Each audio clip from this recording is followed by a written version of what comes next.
ጠቢባንም በተመሳሳይ ጥበበኛ መሆን ከፈለክ ከማህበረሰቡ ቦክስ ውስጥ ወጥተህ ከማህበረሰቡ ያስተሳሰብ ሳጥን ውስጥ ወጥተህ በነፃነት ማሰብ ይኖርብሃል ይላሉ። ጭራቅ ነህ ጨካኝ። ሁላችንም ጭራቆች ነን። ገፋ ቢል ደረጃችን ነው የሚለያየው። ምናልባት እኔ ለየት ያልኩ ጭራቅ በመሆኔ ሊሆን ይችላል እናንተን በቀላሉ ማታለል የቻልኩት።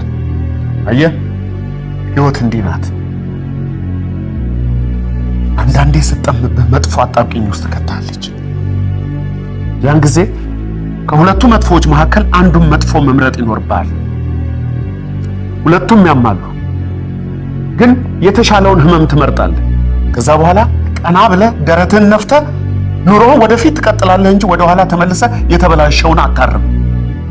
ገብቶሃል? በነገራችን ላይ እኔም ሌባ ነው፣ ግን ቀሽም ሌባ አይደለም።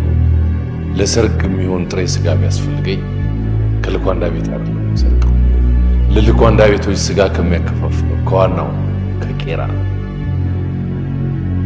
100 ሜትር ለመሮጥ ቀርበ ፍጥነትህን በማራቶን ሯጭ ልክ ካደረገው ውድድሩን መጨረስ ብትችል እንኳን አሸናፊ ግናቱ ዓላማህን የሚመጥን ተግባር ላይ መሳተፍ ያለብህ። ደፋር እና ጎበዝ ከሆንክ እድሉ ልሰጥ ይችላል። አየህ በንግግር ውስጥ ትምህርት ቤቱን እንዴት እንደምትመሩት ይታያል።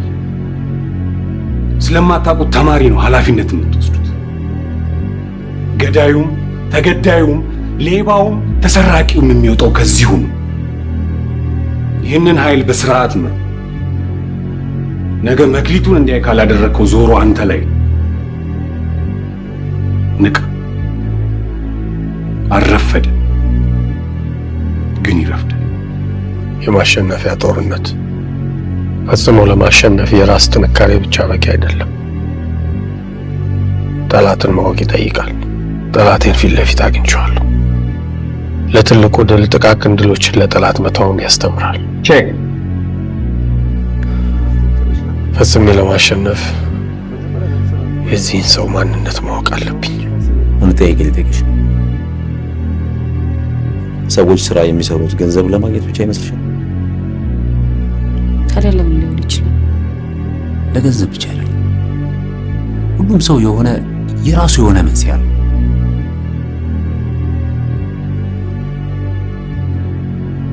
ያንተ መንስኤ ምንድን ነው? የኔ መንስኤ ፍትህ ነው። ፍትህ? ፍትህ የሚገኘው ፍርድ ቤት ብቻ ይመስልሻል? ደግ ፍትሃን እንደው ይሄው ግርም የሚለኝ ነገር ያን ሁሉ የታጠቀ ሰራዊት እንደው ማሸነፍ አይከብድም? ማሸነፍ ሁሌም ጭንቅላት ላይ ነው። ምን ብትታጠቅ እኮ አይምሮ ካልታጠቅ ሸክም ነው። ዛሬስ መንገዱ የጠፋ ለምን ይመስላችሁ? ጭንቅላታችን ሳይዘጋጅ እየታጠቅን የመዘመን ጥቅሙ ሳይገባን በዘመናዊነት ተከበን ያዝነው ሁሉ የተሸከምነው እንጂ የምንጠቀመው አይደለም። ባልተዘጋጀ ጭንቅላት ሁሌም ሽንፈት፣ ሁሌም ሸክም።